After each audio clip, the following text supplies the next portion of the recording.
So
చూడొచ్చు మనము ఇక్కడ మంగళగిరి పార్టీ ఆఫ్ దగ్గర ఉన్నాము.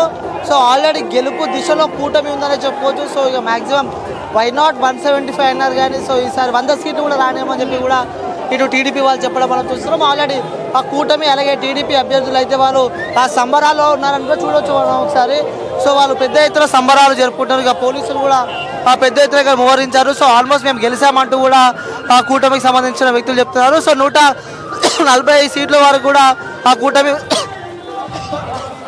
వస్తుందని చెప్పి కూడా చెప్పడం చూస్తాం. మొత్తానికి అయితే ఆ పరిస్థితి అయితే ఇక్కడ ఈ విధంగా ఉంది. సో చూడవచ్చు. సో ఇక గెలిచేది టీడీపీ అంటూ కూడా టీడీపీ అంటే కూటమి గెలుస్తుందని చెప్పి కూడా చూస్తున్నాం. సో కెమెరామ్యాన్ విష్ణుతో Anil Mangalagiri TDP party office. Hi hello namaste, welcome to Cube TV. నేను బ్యాంకర్ అని. సో చూడొచ్చు ఏపీ ఎన్నికల తర్వాత నువ్వా నేను అంటూ సాగిన ఈ సమరంలో చూడొచ్చు. మొత్తానికి రిజల్ట్స్ ఇంకా రాకపోయినా కూడా ప్రజలందరూ కూటమి వైపు ఉన్నట్టే మనకు తెలుస్తుంది. సుమారు ఇప్పుడు మనము ఈ టైం వరకు వచ్చిన అంచనా ప్రకారం కూడా 120+ కూడా కూటమి కొనసాగుతుంది. ఇక వైసీపీ కేవలం 20 సీట్ల ముందంజుతోనే మనకైతే కనిపిస్తుంది. సో మొత్తం మనం చూడవచ్చు వైసీపీ కేంద్ర కార్యాలయం తాడుపల్లిలో ఉన్న దగ్గర చూడవచ్చు. గత ఎన్నికలకు సంబంధించి గత ఎన్నికలతో పోల్చుకుంటే ఈ ఎన్నికల్లో సేమ్ మనం ఇదే స్థాయిలో మనం ఊహించుకున్నట్టయితే గత ఏడాది వైసీపీ ఈ యొక్క ఆఫీస్ మొత్తం ప్రాణంగంలో సంబరాలతో మునిగిపోయింది. కానీ ప్రస్తుతం చూడవచ్చు ఇక్కడ రద్దీగా ఉంది. చాలా మాటికి కూడా ఇక్కడ జనాలు ఎవరు కూడా కనిపిస్తలేరు. అంటే ముందుగానే ఎగ్జిట్ పోల్స్ చెప్పినట్టు వాస్తవంగా జరిగినట్టే మనకు కనిపిస్తుంది. ఎందుకంటే అటు చూడొచ్చు ఘోర పరాజయం వైసీపీదనే చెప్పుకోవచ్చు. ఎందుకంటే సో వై నాట్ 175 నినాదంతో కూడా వాళ్ళు ముందుకెళ్లారు. కానీ కేవలం వాళ్ళు 20 దగ్గరనే ఆగిపోయారు. సో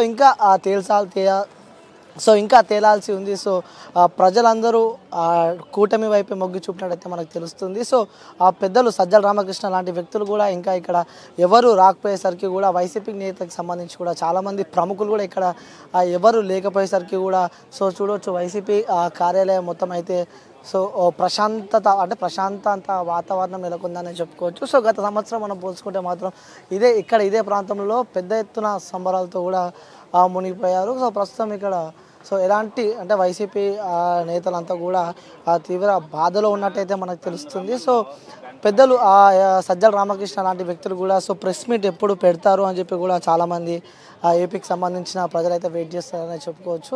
ఎందుకు అంటే అసలు వాళ్ళు ఊహించని రేంజ్లో కూడా వైసీపీ ఓడిపోతుందనేది చెప్పుకోవచ్చు. ఎందుకంటే సో గతంలోతో పోల్చుకుంటే సో ఈసారి మాత్రం తను చేసిన అభివృద్ధి తనను గెలిపిస్తానని చెప్పి కూడా వైఎస్ జగన్ అంటే ఏపీ రాష్ట్ర ముఖ్యమంత్రి వైఎస్ జగన్ చెప్పడం మనం చూస్తున్నాం. అంటే తను ఇచ్చిన పథకాలు 98% నేను పూర్తి చేశాను. సో జనాలు నా వైపే మొగ్గు చూపుతారంటూ కూడా ఇటు ఏపీ సీఎం ముఖ్యమంత్రి జగన్మోహన్ రెడ్డి చెప్పడం మనం చూస్తాము. కానీ తీవ్ర చూస్తే తిప్పికొట్టిందని చెప్పుకోవచ్చు. సో జనాలందరూ కూటమి వైపు మొగ్గు చూపారు. సో కొత్త ఓటర్లు ఏపీలో ముఖ్యంగా ఆ కొత్త ఓటర్ల సంఖ్య కూడా పెరిగింది. సో వాళ్ళందరూ కూటమి వైపే మొగ్గు చూపారన్నట్టయితే మనకు తెలుస్తుంది. సో ప్రజెంట్ సిచ్యువేషన్ అయితే ఇక్కడ కేంద్ర కార్యాలయంగా ఉన్న తాడేపల్లిలో వైసీపీ ఆఫీస్ దగ్గర అయితే పరిస్థితి ఈ విధంగా ఉందనే చెప్పుకోవచ్చు. సో కెమెరామ్యాన్ దాసుతో అనిల్, విజయవాడ.